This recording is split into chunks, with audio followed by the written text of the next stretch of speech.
بسم الله الرحمن الرحيم. اللهم صل على سيدنا ومولانا محمد صاحب التاج والمعراج والبراك والألم،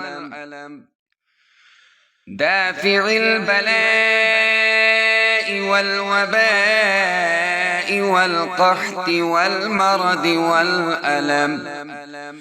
اسمه مكتوب مرفوع مشفوع منقوش في اللوح والقلم،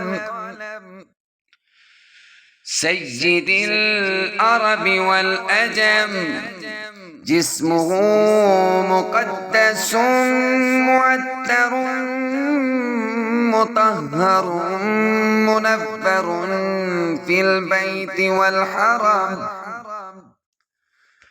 شمس الدهى بدر الدجى صدر العلا نور الهدى كهف الورى مصباح الظلم، جميل الشيم شفيع الأمم، صاحب الجود والكرم.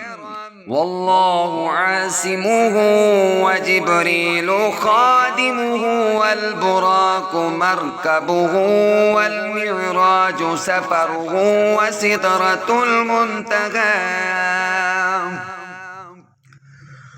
وسدرة المنتهى مقامه، وقاب قوسين مطلوبه والمطلوب مقصوده والمقصود موجوده،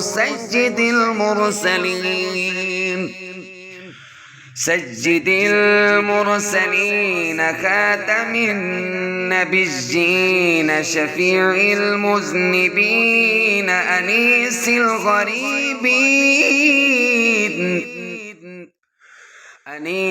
الغريبين رحمة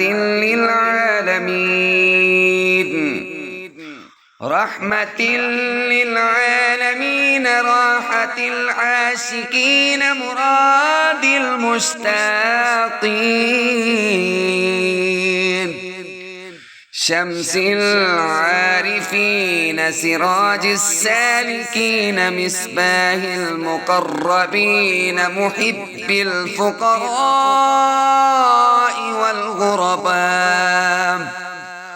والغرباء والمساكين، سيد الثقلين نبي الحرمين إمام القبلتين، وسيلتنا في الدارين صاحب قاب قوسين، محبوب رب المشرقين ورب المغربين جد الحسن والحسين، مولانا ومولى الثقلين أبي القاسم محمد بن عبد الله نور من نور الله،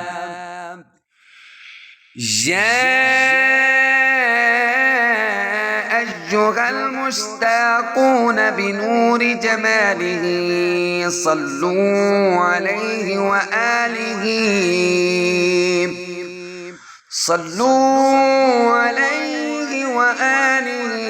وأصحابه وسلموا تسليما.